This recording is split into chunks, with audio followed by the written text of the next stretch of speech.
one of my dogs, Guy, just met another dog on the track back there, a little Staffordshire Bull Terrier called Tyler, and they were getting on alright for a while, and then I could see that the kind of chemistry of their interaction was changing a bit. Guy's tail stopped wagging and went down a bit, and the fur on his back near his tail went up, a little tuft went up the back of his neck, his ears went level, kind of lowered his crouch a bit and started moving more slowly. And these are kind of telltale signs with Guy, I presume most dogs, that he's not enjoying the interaction anymore, and he wants it to stop, or else there'll be trouble. Of course, I recognised the signs, so I put Guy in his lead and it was all fine. I'm just wondering what's going on with that, really. And, well, several things actually. Firstly, I'm assuming that at some point Tyler, this little Staffordshire Bull Terrier, would either have recognised the signs himself and then stopped, or those signs would have become more extreme, perhaps turned into a bite or something like that, or an attack of some sort, and then I presume Tyler would have got the message at that point. But I'm also thinking about, to what extent is that not part of a language? This is partly prompted by a video I was watching yesterday of Chomsky talking about language, and basically saying that a lot of the things we call languages, we're just using that as a sort of shorthand. And language is quite specific, and I think he's right in that, of course. But what's going on with Guy when he does all this tail lowering, all this kind of stuff going on there, and what would have to happen in order for that to become a language? What kind of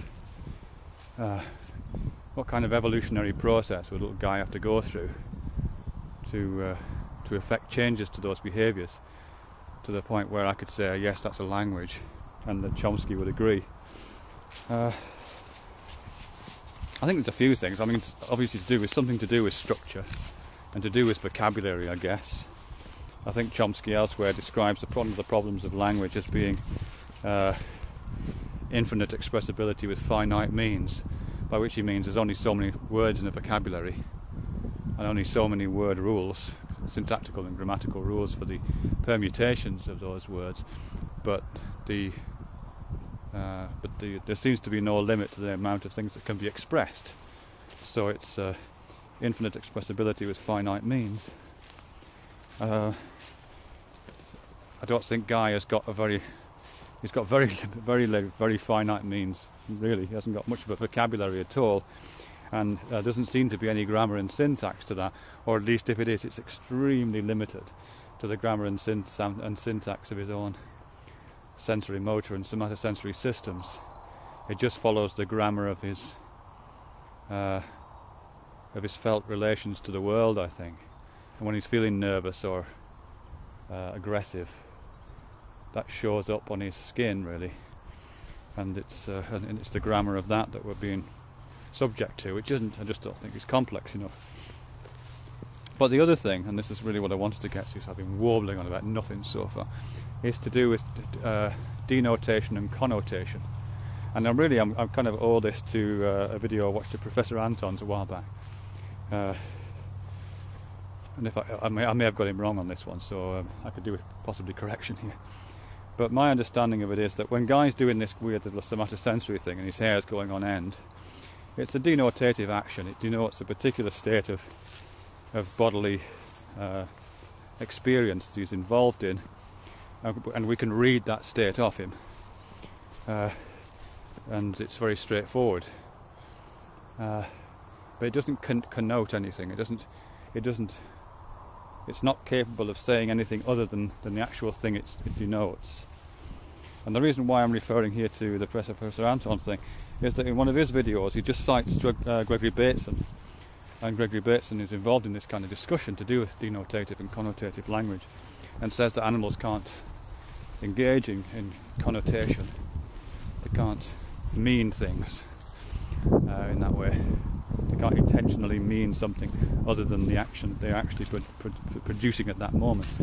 And he says that Gregory Bateson went to a zoo and saw two chimpanzees, I think they were, kind of getting into a tussle, and one nipped him. And what Bateson is supposed to have realised at that point is that that nip is a connotative action. And what he says is the nip means a bite, but it doesn't mean what a bite means. So if it had been a bite, that's a very particular denotative activity to do with, quite serious aggression and harm. Whereas a nip means something like a bite, or a promise of a bite, or the anticipation of a bite, or it's a threat of some kind. But it doesn't mean what a bite means, so it's quite different. And I think I'm also reminded of something Jacques Derrida talks about in relation to acting, actually. I can't remember exactly what he says, but he says it plays out a similar kind of distinction. I think he's talking about on stage and on screen kissing. If two actors kiss on stage or on screen, that action means a kiss, but it doesn't usually mean what a kiss means. In other words, it's not a commitment to a romantic involvement, which kissing usually is, to some level. It means it connotes that, it doesn't denote it. Unless you're Brad Pitt and Angelina Jolie, which presumably does both. Anyhow, the point of all that, what I'm trying to get to here, is that I think the nip that means a bite but doesn't mean what a bite means, the kiss that means a kiss but doesn't mean what a kiss means in acting, and in Guy, the hair standing on end, which just means if you carry on I'm going to bite you. What's almost there with that, but not quite enough to the extent it become language, is some kind of relationship of poetry, I think. There's not a metonymic or a metaphoric relationship. Animals don't seem to be, in addition to perhaps lacking vocabulary, perhaps lacking structure, grammatical and syntactical structure, for the most part I think they also lack this ability to mean things other than the thing they seem to be meaning.